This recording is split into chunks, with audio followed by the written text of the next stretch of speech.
역대상 13장 9절에서 14절까지의 말씀입니다. 우리 한 목소리를 읽어보겠습니다. 기돈의 타작 마당에 이르러서는 소들이 뛰므로 웃사가 손을 펴서 궤를 붙들었더니 웃사가 손을 펴서 궤를 붙들므로 말미암아 여호와께서 진노하사 치심에 그가 거기 하나님 앞에서 죽으니라. 여호와께서 웃사의 몸을 찢으셨으므로 다윗이 노하여 그곳을 베레스 웃사라 부르니 그 이름이 오늘까지 이르니라. 그날에 다윗이 하나님을 두려워하여 이르되 내가 어떻게 하나님의 궤를 내 곳으로 오게 하리요 하고 다윗이 궤를 옮겨 자기가 있는 다윗성으로 메어 들이지 못하고 그 대신 가드 사람 오벳 에돔의 집으로 메어 가니라. 하나님의 궤가 오벳 에돔의 집에서 그의 가족과 함께 석 달을 있으니라. 여호와께서 오벳 에돔의 집과 그의 모든 소유에 복을 내리셨더라. 다윗과 함께 첫 번째 오벳 에돔의 축복이라는 제목으로 해서 말씀의 은혜를 나누겠습니다. 밥을 잘 먹다가 곡기를 끊을 때가 있습니다. 어르신들, 아주 연세가 많은 어르신들이 그러면은 자녀들이 굉장히 긴장해요. 이제 이 삶을 넘어가는 그런 생각을 갖고 계신가 그러잖아요. 근데 미움을 먹고 다시 밥을 먹을 때 삶의 소망을 다시 붙잡고 계시구나라고 이해하기 시작합니다. 우리 저도 요새 몸 때문에 굉장히 걱정을 많이 하는 게 있어서 혈압이 안 잡혀가지고 자꾸 이렇게 한의사 선생님 그래요. 소식을 하고 많이 걸으세요. 걸으세요. 멈추면 죽고 걸으면 멈추면 살고 걸으면 멈추면 죽고 걸으면 삽니다. 할렐루야. 오늘 멈춰진 게 있어요. 법궤가 가다가 하나님의 임재를 가져가다가 멈췄어요. 하나님과 부딪혔습니다. 웃사의 비극의 장소가 이제 오벳 에돔의 축복의 이야기의 시작으로 다시 시작되어지는 삶의 희망, 영적인 걸음이 이 백성에게 시작이 되어집니다. 생각 한번 해보자고요. 웃사 때문에 법궤 또 다윗의 마음, 하나님이 두렵네 이런 마음이 되어졌고 어떻게 하면 다윗의 장막 같은 이 마음을 계속 연결할 수 있을까? 가져가기도 뭐하고 멈추기도 뭐하고 누가 그걸 쉽게 또 맡을 수 있겠습니까? 이 당시에 여호야다, 사독, 아비아달 이런 최고의 레위 리더들이 있었고 또 역대상 15장 16장에 보면은 8명의 제사장이 있었고 또 아론의 제사장 계열의 제사장만 3,700명이 있었다라고 역대상 12장 27절에서는 얘기를 해요. 보면요. 아론의 집 우두머리 여호야다와 그와 함께 있는 자가 3,700명이요. 엄청난 리더들이 있고 3,700명이나 되는 제사장이 있는데 하나님께서는 우연같이 이들에게 맡기지 않고 이 법궤를 보관하는 사람을 오벳 에돔으로 지정을 하셨어요. 우리 삶은 어떻게 보면은 우연과 선택이 있죠. 우리는 그렇게 볼 수밖에 없어요. 그러나 뒤돌아보면 하나님의 섭리가 있는 것을 우리는 깨닫기 시작합니다. 그래서 하나님께 우리는 기도하고 맡길 수가 있어요.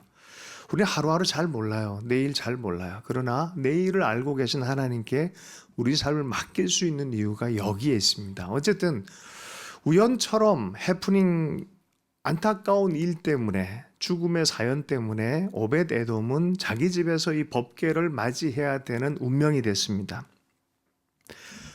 생각해 보자고요. 얼마나 힘들었을까. 이 잘못 건드리고 잘못 섬기면은 죽음을 맞이할 수 있는 그런 상황입니다. 오늘 이 오벳 에돔을 얘기할 때 가드 사람 오벳 에돔이라고 하는데 어쨌든 오벳 에돔은 받아들였어요. 이거를. 아무리 왕이 또 백성들이 이렇게 저 사람이 맡았으면 좋겠다 한들 오케이 하지 않으면 어떻게 막 할 수 있겠어요. 오벳 에돔도 어쨌든 각오를 하고 헌신을 했단 말이에요. 어쩌면 죽으면 죽으리라 라는 그런 마음으로 내가 최선을 다해 섬기리라 그런 마음으로 섬기기 시작했습니다. 가드 사람 오벳 에돔이라고 표현되어 있는데 여기에 가드는 블레셋의 가드가 아니에요. 가드 림몬이라고 하는 고라 자손의 레위 족속들이 함께 모여 있는 이제 그런 도시입니다. 그 가드 림몬. 바알레 유다 곧 기랏 여아림에서 이제 법궤를 막 옮기다가 사건이 터졌고 가장 가까운 레위 족속의 지역 이름이 가드림몬, 그 가드 사람이라고 얘기할 때 바로 이런 가드를 얘기를 합니다. 레위 지파의 성이어서 이곳에 사는 오벳 에돔입니다. 이 당시에 고라 자손, 저주받은 자손이라고 생각했던 이야기가 있는 이 고라 자손 중에 하나님이 세운 예언자가 바로 사무엘이었잖아요. 사무엘의 큰 영향력 안에 이 고라 자손이 다시 한번 뭔가를 섬기려고 하는, 뭔가 모르게 아주 힘든 일들, 법궤나 이런 것들을 옮기고 무겁게 옮기고 또 문지기로서의 삶을 가장 낮은 것 같은 그런 삶을 무겁게 지고 살아가는 그 삶을 살았던 이들에게 하나님의 임재를 지고 가는 놀라운 시대적인 새로운 해석이 나타난 때가 바로 이때예요. 근데 그 놀라운 변화의 시작에 누가 있었냐? 전혀 예상치 못했던 오벳 에돔이란 이름이 갑자기 등장합니다. 그러니까 하나님의 마음을 가장 잘 표현할 수 있는 이제 그런 도구로 하나님이 오벳 에돔을 선택하셨다. 우연이 아니죠. 어쩔 수 없이 맡은 것처럼 보이지만 내용을 잘 숙지해서 가다 보면 아니에요. 우연처럼 보이고 어쩔 수 없이 맡은 것처럼 보였는데 하나님은 이 오벳 에돔을 지정한 것 같다라는 결론을 낼 수밖에 없어요. 성막의 문지기로서 고라 자손은 부름을 받은 그런 사람입니다. 첫날을 한번 생각해 보자고요. 법궤가 왔어요. 하루 섬길 때 얼마나 떨렸을까. 우사는 죽었는데 이거 잘못 건드리다가 나는 이거 어떻게 될까. 하루 이틀 얼마나 마음을 다하고 정성스럽게 애를 썼을까. 3개월 동안 엄청난 변화가 일어나기 시작했어요. 저주가 아니라 하나님의 엄청난 축복이 임하기 시작했습니다. 여러분, 때로는 우리가 불편하고 힘들고 나만 희생당하는 것 같아서 도망칠 때가 있습니다. 명분을 알지만 힘들어서 싹 피해버릴 때 있습니다. 하나님의 말씀을 보면요, 바보처럼 살라고는 말씀을 안 하세요.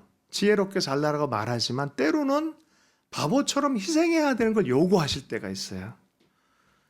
굳이 왜 우리 집에 이런 게 와? 그잖아요. 이거 좀 외면해버리고 다른 레위 족속 좀 찾으세요. 이럴 수도 있잖아요. 그런데 받아들였어요. 그죠? 여러분, 근데 저도 한 50년 정도 이렇게 신앙생활 하면서 하나님께 주신 마음이 있어요. 이게 영적 원칙이구나라는 걸 깨달을 때가 있어요. 예수님께서 베드로에게 얘기했어요. 베드로의 성정은 얼마나 강력한지 몰라요. 뜨거웠다가 그냥 중간이 없어요. 이분은 차가웠다가 뜨거웠다가 막 그래요. 예수님께서 돌아온 베드로, 회복의 베드로를 말씀할 때 이런 얘기를 해요. 너 젊을 때는 네 원칙대로, 네가 보기에 좋은 대로 그렇게 살 거다. 하나님 위해서 막 결정했을 땐 그렇게 살고 그것도 네 마음대로 막 할 거다. 그런데 늙어서는 띠띠고 보냄받은 곳으로 가는 네 마음대로가 아니라 이끌림 당하는 그런 삶을 살 거다라고 말해요. 이게 성숙한 자가 되는 길이에요. 부잣집에 아주 막내 딸로 태어나가지고 철없이 막 살고 내 위주로 내 기분대로 막 살다가 기분 나쁘면 소리치고 기분 좋으면 막 별별 것 다 하고 막 그렇게 살다가 결혼을 해가지고 애 낳고 그럼 막내딸 행세를 할 수 있어요, 없어요? 못해요. 그러면 문제가 생겨요. 나이 들미 그런 것 같아요. 나이 들미. 끌려가는 능력이 이게 나이 들미구나. 오벳에돔의 언약궤가 왔는데 그걸 운명처럼 하나님의 뜻으로 받아들이고 끌려가기를 결정한 거예요. 그냥 못내 끌려가는 게 아니라 정말 정성스럽게 마음을 다해서 이것은 나를 향한 하나님의 뜻이다라고 받아들이며 가는 것이죠. 여러분, 신앙생활에도 이런 사랑의 마음 안에서 섬김이 마땅하다고 생각해서 해야 이게 열매가 납니다. 안 그러면요, 열매가 나지 않고 참 어렵습니다. 우리 삶 속에 하나님의 뜻을 품고 사랑으로 이끌림 당하는 이런 성숙의 은혜가 있었으면 좋겠습니다. 오벳에돔이요, 이러한 섬김을 운명으로 받아들였을 때 진짜 운명이 바뀌어버려요. 아예 이전에 오벳에돔과 이후에 오벳에돔은 성경 안에 들어간 오벳에돔과 평범한 오벳에돔이에요. 그렇고 그런. 나는 요새 그런 부흥을 꿈꿔요. 그렇고 그런 자들의 부흥. 그래서 제가 붙여놓은 이름이 있어요. 만만한 부흥. 언제 일어나냐? 오벳에돔 같이 결단할 때 일어난 일이에요. 그렇고 그런 오벳에돔이 엄청난 하나님의 사람으로 메신저로 변하기 시작하는 거예요. 역대상 13장 14절 말씀입니다. 함께 한번 읽어볼까요? 시작. 하나님의 괴가 오벳에돔에 석 달을 있으니라. 여호와께서 오벳에돔의 집과 그의 모든 소유에 복을 내리셨더라. 아예 하나님이 복을 부었는데 오벳에돔의 집과 그의 어떤 것에요? 소유. 그들의 존재 자체에도 복을 주고 그가 가지고 있는 모든 소유에도 복을 주셨다라고 말해요. 명백하게 하나님이 주신 복이에요. 아무나 성경에 족보가 나오질 않습니다. 특별한 하나님의 계보 안에 들은 사람들만, 두드러진 사람들만 이렇게 나오는데요. 여러분, 오벳에돔이 이 사람의 자식들의 이름이 성경에 등장해요. 이들의 족보가 성경에 등장하기 시작합니다. 26장 4절에서 8절에 한번 읽어볼까요? 함께 읽어보겠습니다. 두 절만 먼저 읽을까요? 시작. 오벳에돔의 아들들은 맏아들 스마야와 둘째 아들 여호사밧과 셋째 요아와 넷째 사갈과 다섯째 느다넬과 여섯째 암미엘과 일곱째 이사갈과 여덟째 부울레데이니 이는 하나님이 오벳에돔에게 복을 주셨음이라. 3개월간 복계가 머물렀거든요. 그 섬김과 하나님을 향한 마음 때문에 자손의 복이 이렇게 많이 나타나기 시작했다는 거예요. 그런데 이 자손들에 대해서 존재적인 특징과 은사와 능력들을 소개하고 있습니다. 6절, 7절, 8절에 보면 이 자손들 하나같이 다 능력이 있었다 그래요. 맏아들의 아들들까지도 여기서 소개를 하고 있어요. 자손 계속해서 하나님의 특별한 은혜가 임한 가족이 됐다는 걸 보여줍니다. 26장 8절을 한번 읽어볼까요? 이는 다 오벳에돔의 자손이라. 그들과 그의 아들들과 그의 형제들은 다 능력이 있어 그 직무를 잘하는 자이니 오벳에돔에게서 난 자가 62명이며 이들 모두가 능력이 있었다는 거예요. 탁월했다는 거예요. 사람들이 맡길 만하고 신뢰할 만한 하나님의 직무자, 하나님의 능력이 있는 그런 사람들. 한 명 오벳에돔이 일종의 하나의 공동체, 믿음의 공동체를 온전히 이룬 것을 보게 되었습니다. 3개월의 축복. 3개월이었을까요, 실제로? 제가 생각하기에는 오벳에돔 삶 전체로 이렇게 하나님을 기다렸지 않을까 하는 생각을 갖습니다. 방지일 목사님 얘기를 제가 가끔 하는데 우리 한국에 이런 분이 없으세요? 우리 한국 선교, 해외 선교의 거의 만물과 같은 가정이 방 목사님 가정입니다. 태어나 보니 엄마가 자기를 낳다가 돌아가셨어요. 아버지는 재혼을 하셨어요. 근데 아버지의 손길을 누리지도 못하고 아버지는 만주 쪽으로, 산동 지역으로 선교를 가십니다. 자기는 할머니, 할아버지의 손에 의해서 키움을 당합니다. 얼마나 애썼을까요? 그죠? 똑똑하셨어요. 평양 숭실 영어 영문과 그 당시 최고입니다. 거기서 졸업을 하셨어요. 평양 신학교를 들어가서 공부를 다 마치고 해외 유학을 하려고 웨스트민스터라는 신학교를 준비를 해서 다 서류 꾸며 친구들은 다 준비시켜서 보내고 그래서 자기만 가면 되는 그때 갑자기 연락이 옵니다. 아버지가 선교지에서 상하이 쪽으로 교회가 필요해서 부름을 받게 된 거예요. 그러니까 선교지가 어떻게 됩니까? 냅두고 가야 되는 거야. 총회에 와서 이 선교지를 이어받을 사람이 필요하다라고 했어요. 어떻게 했을까요? 총회가 참 운명처럼 공교롭게 법계 네가 받아라 뭐 이런 느낌으로 이 아들 자기 꿈도 있고 계획도 있고 일주일 동안 고문이 하겠습니다. 기도 딱 하고 결정 딱 내려버렸어요. 운명의 결정. 화려한 길을 다 내려놓고 하나님의 뜻이다. 총회의 결정이고 아버지의 유업이다라고 해서 그 자리로 갑니다. 그리고 전 세계적 격변을 4번을 경험하면서 하나님의 손이 어떻게 자기 삶을 데려오는지를 알으셨어요. 확실하게 이분을 믿는 것은 하나님의 말씀 앞에 매여 있고 하나님을 사랑하는 자는 모든 것이 합력해서 선을 이룬다는 확실한 믿음이 있으세요. 돌아가시기 전까지 아가서를 월요일마다 목사님들이 강의를 하셨던 그런 분입니다. 방씨 일가 그럼 되게 유명해요. 여러분도 일가를 이루길 축복합니다. 여러분의 성시의 일가, 믿음의 일가를 이루기를 축복합니다. 오베드에돔을 생각하다 아마 이러지 않았을까. 예, 그 밑에 뭐 종장들, 수많은 영적인 지도자들, 사회적인 리더들이 어마어마하게 하나님 복을 준 거를 이렇게 보게 되어지는데요. 이때 당시로 얘기하면 바로 이런 식이에요. 자, 이게 26장 1절에 보면 고라 사람들의 문지기 반들이 이러하니라. 아삽의 가문 중에 고레의 아들 무셀레마라 하면서 쭉 문지기하는 고라의 집안 얘기 쭉 나오는데 그 중에 누가 나오냐? 오벳 에돔이 나옵니다. 정리되어진 이게 위치 선정에 대한 이름이 다 있어요. 26장 12절 이상은 다 문지기의 반장으로서 그 형제처럼 직임을 얻어 여호와의 성전에 섬기는 자들이나. 오벳에돔의 자식들이 다 반장이 돼 있어요. 자, 오벳에돔은 남쪽을 뽑았고 그의 아들들은 곡간을 뽑혔으며, 남쪽은 왕이 드나드는 곳이에요. 예, 왕이 드는 곳에서 문지기 역할을 하고 그의 아들들은 안쪽에 곡간을 정리하고 보관하는 그런 일들을 맡았습니다. 자, 여기서 끝나면 오벳에돔은 그냥 물질적으로 복 받았다. 와, 오벳에돔 좋다. 이렇게 생각할지 몰라요. 그런데 여기에 숨겨진 게 있어요. 오벳에돔은 예배자였어요. 실제로 예배자였어요. 자, 역대상 15장 16절입니다.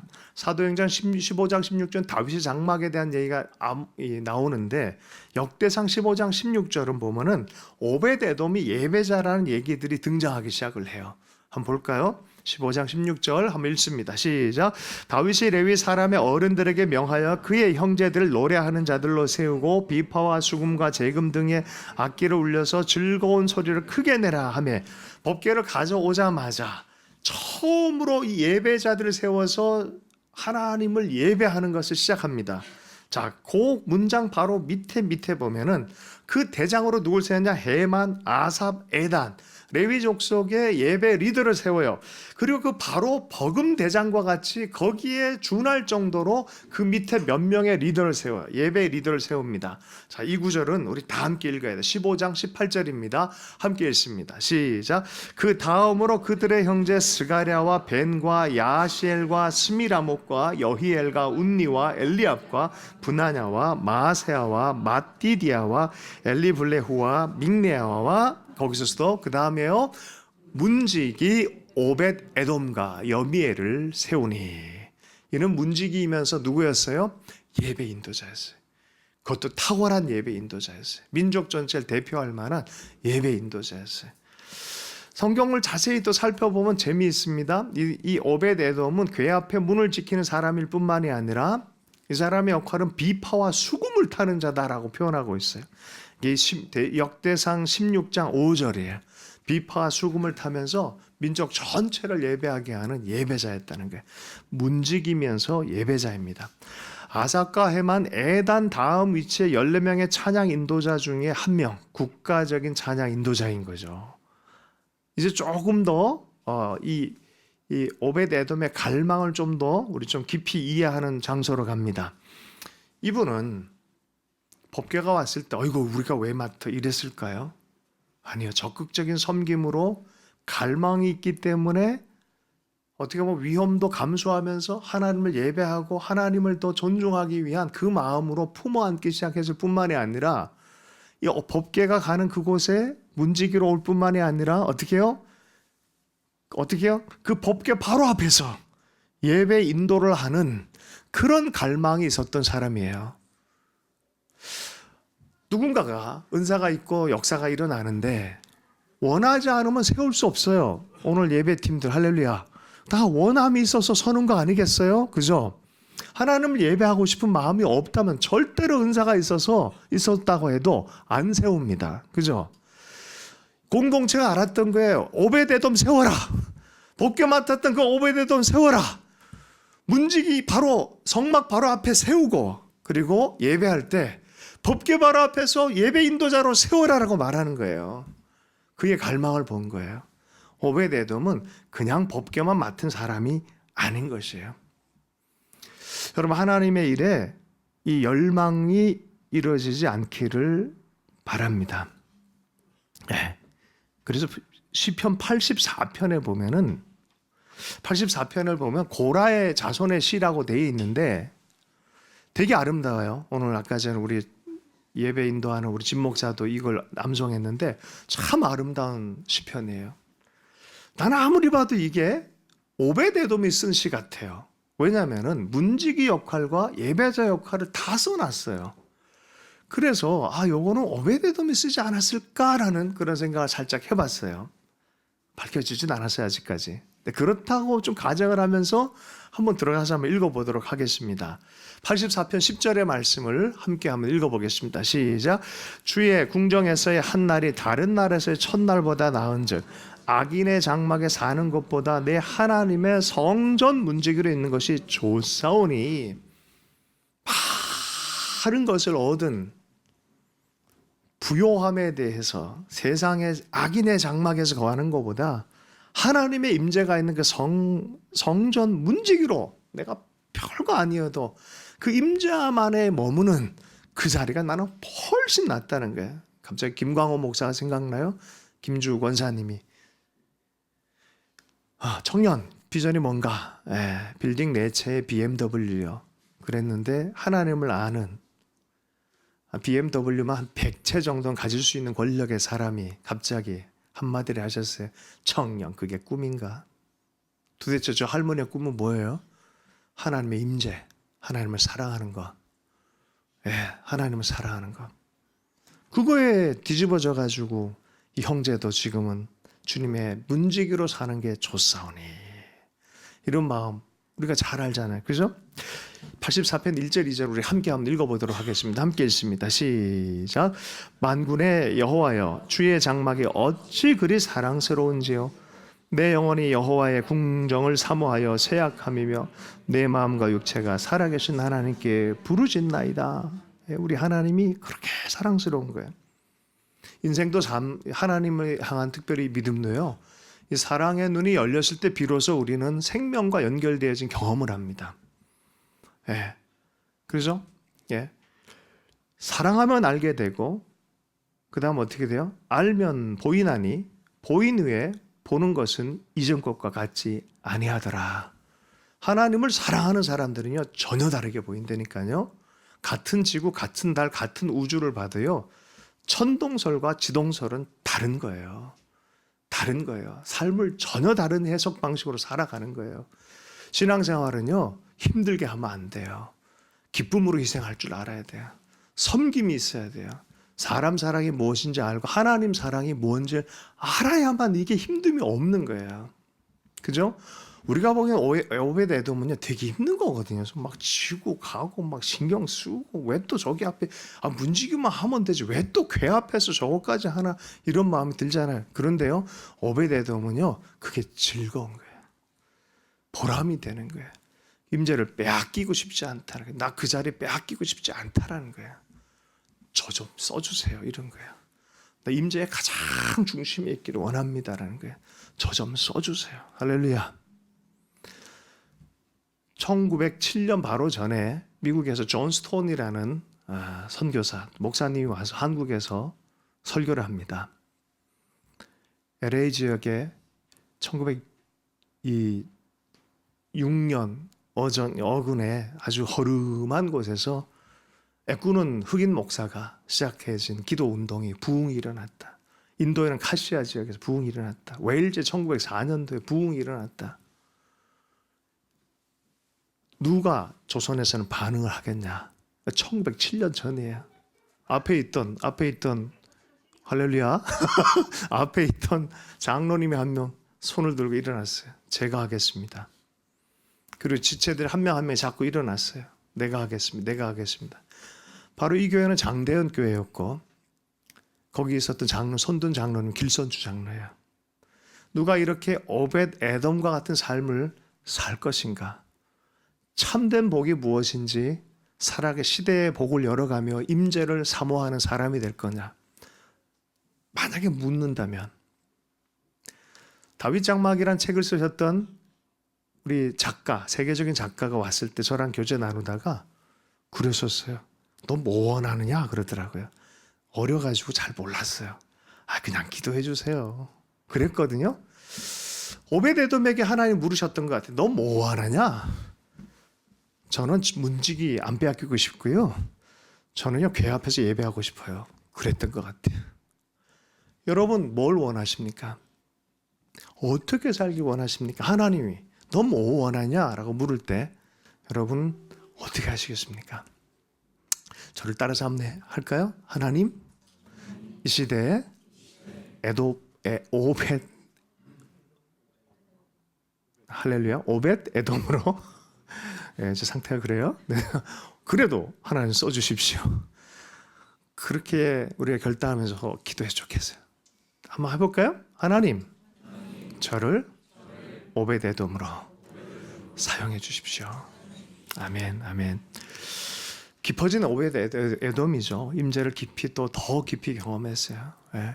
그 레르보의 버나드라는 사람, 사랑의 4단계를 얘기했던 분이 찬송을 쓴 게 아직도 우리 한국 찬송가에 있거든요. 84장, 145장, 262장에 있어요. 구주를 생각만 해도 내 마음이 좋거든. 이분이요 나중에 나이가 들어서 아가서를 강해를 해요. 오 거룩하신 주님 상하신 머리. 야, 저는 신학교에 있을 때 설날 때 아무도 없을 때 혼자 외롭게 신학교 그 기숙사 맨 위에 올라갔는데 눈이 다 내렸어요. 아무도 없는 곳에. 이 찬양을 부르는데 온 천지에 주님의 은혜가 이렇게 임하는 것 같은 개인적 경험이 있어요. 오늘 같은 날 좋습니다. 이런 노래 부르기. 밖에 가면 사람이 없어요. 추워서. 어쨌든 하나님과 깊은 교제 안에서 사랑을 경험하는 거죠. 별별거 다 체험한 하나님의 사람인데 나중에는 사랑의 깊이가 달라진 거예요. 여러분 신앙생활하면서 우리의 마음이 이렇게 하나님을 갈망하는 사랑으로 깊어지기 원합니다. 해야 될 의무도 있고 책임도 있지만 그것도 좋지만 사랑으로 할 수 있는 것이 진짜 복인 줄로 믿습니다. 저는 주님을 갈망하길 축복합니다. 부담스러운 법궤가 운명이 되어버렸어요. 그죠? 예수님께서 십자가를 지고 가다가 툭툭 쓰러집니다. 로마 병정이 더 이상은 못 지고 가게 할 것 같아서 지나가는 사람 한 명을 확 붙잡습니다. 그리고 부담스러운 십자가를 지웁니다. 그 사람의 이름은 구레네 시몬입니다. 마가복음 말씀에 이렇게 보면은 알렉산더와 루포의 아버지로 등장을 해요. 근데 이 이름이 로마서에 또 한 번 등장하는데 루포와 그의 어머니에게 문안하라라는 사도 바울의 편지를 발견합니다. 근데 사도 바울이 그런 얘기를 해요. 그 어머니는 나의 어머니이기도 하다. 우연히 진 십자가가 나중에 보니 그들의 삶의 운명이 됐어요. 그리고 교회를 위해서 너무 중요하게 섬기는 그 섬김의 역사가 일어난 것이죠. 하나님을 사랑하는 자에게 일어나는 일들이라고 생각합니다. 택하심을 입은 자 루포라는 표현이 있어요. 우연이 아니라 그게 하나님의 택함의 방식이라는 거예요. 네, 택함을 받은 방식. 하나님이 다가오실 때 변장하고 오시는 것 같아요. 좀 부담스럽게. 하나님의 일들은 좀 부담스럽게 다가오는 경향이 없잖아 있으신 것 같아요. 여러분 오늘 말씀 듣고 자발적인 사랑의 섬김을 그 기회가 오면 우리 성도들은 빼앗기지 않기를 축복합니다. 잘 분별해서 이건 내가 해야지. 도리어 섬기십시오. 그리고 끌려가 봐 주십시오. 하나님을 위해서 기도해 보십시오. 거룩한 갈망, 목마름이 있는 사람들은 나아가게 될 줄로 믿습니다. 이 불꽃이 일어야 돼. 이 불꽃이 이런 상태에서는 감당하기 어려운 일입니다. 지난주 수요일에 선배 목사님이 교회를 방문했는데요. 요 한국 도자기 요 컵 2개를 선물을 해 주셨어요. 그래서 궁금해서 한국 도자기에 대한 특별한 간증에서 요 말씀을 나누고 오늘 말씀 마무리하겠습니다. 한국 도자기 김동수 회장의 이야기입니다. 극심한 재정난이 있을 때 하나님을 발견하고 하나님을 사랑하게 되어진 간증이 있는데요. 1959년에 아버지로부터 한국 도자기를 물려받았는데 빚이 매출의 40%, 사채가 300억 원. 여러분 이게 몇 년? 1959년. 어마어마하죠. 직원 월급이 3개월째 지연이 됐고 공장 처분을 해도 20%밖에 못 갚는 위기. 그러다가 어느 날 회사문을 닫기로 결정하고 기도 중에 고린도후서 1장 8절 10절을 읽다가 오열이 터졌대요. 거기 보니 이런 말씀이 있어요. 힘이 지나도록 심한 고생을 했고 여러 가지 어려운 경험을 많이 했는데 큰 사망에서 건져주신 하나님, 이 구절에 마음이 퉁 부딪히면서 크게 눈물을 흘리고 오열을 했대요. 그러면서 이렇게 기도했어요. 빚만 갚아주시면 생명을 바치겠습니다. 서원을 했어요. 1974년 3년도에 하나님의 은혜로 빚을 다 갚게 되어줄 뿐만이 아니라 유경수 여사를 통해서 본 차이나를 개발하는 그런 요청을 받았고, 청와대도 납품하고 아주 중요한 이거 세계적인 회사와도 합작도 헤어지면서 변화가 일어났어요. 복을 받았죠. 근데 거기서 머물지 않고요. 자기의 삶을 정말 이 무차입, 유명한 게 있어요. 무차입 경영, 또 11조에 대한 얘기, 그런 거 저런 거 다 떠나서 회사에서 하나님을 예배하는 것. 그런데 마지막 멘트가 중요해요. 이분이 뭐라고 생각하냐? 내 삶은 은혜의 덤으로 사는 인생이다. 나는 하나님을 사랑할 수밖에 없다 하고 고백하는 깊은 사람이 되어졌다는 거예요.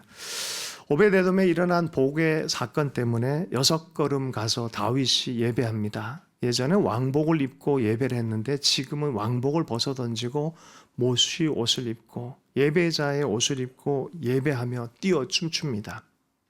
오벳에돔은 그 은혜를 따라 계속 섬기고자 그 행렬을 따라가서 예배자로서 가장 깊이 나아갑니다. 사실 다윗도 예배자잖아요. 참된 예배를 아는 사람이 예배를 다시 찾은 거예요. 오벳에돔도 그 예배의 자리 안에서 하나님의 얼굴 보고 예배하면서 시대가 달라지기 시작합니다. 역사가 달라지기 시작합니다. 다만 이 사랑을 모르고 예배를 모르는 한 사람이 지켜보면서 끌끌끌끌 미갈은 비웃습니다. 여러분, 하나님을 사랑하는 것을 비웃을 사람이 되지 않길 원해요. 이 행렬에 다 함께 동참하는 오벳에돔, 예배가 회복되어 주님을 갈망하는 그 축복된 자가 되기를 축복합니다. 주심하신 분들과 함께 헌신의 기도를 하도록 하겠습니다. 우리 그렇게 기도할까요? 하나님 참된 예배자, 그 하나님을 사랑하는 갈망이 다시 한번 불붙기를 원합니다. 그렇게 함께 기도하도록 하겠습니다. 하나님 아버지, 감사합니다. 우리 삶 안에 찾아오신 하나님의 손길을 외면하지 않기를 원하고 주님의 마음을 받아 하나님 우리도 섬기는, 기꺼이 섬기는 자가 되기를 원합니다. 오벳에돔이 갈망했던 하나님, 다윗이 갈망했던 그 하나님, 그 갈망이 또한 우리의 갈망이 되기를 원하고 하나님을 더 사랑하기를 원합니다. 하나 그 어떤 물질적인 것과 우리의 안위보다 하나님의 임재를 쫓기 원하고 사랑 안에서 하나님 그 임재가 떠나지 않기를 원했고 소망했던 그것이 가장 큰 축복인 줄로 믿습니다. 오벳에돔에게 임했던 이러한 은혜의 축복이 우리 삶 안에 있게 하여 주시옵소서. 감사하며 예수 그리스도의 이름으로 축복하며 기도했습니다.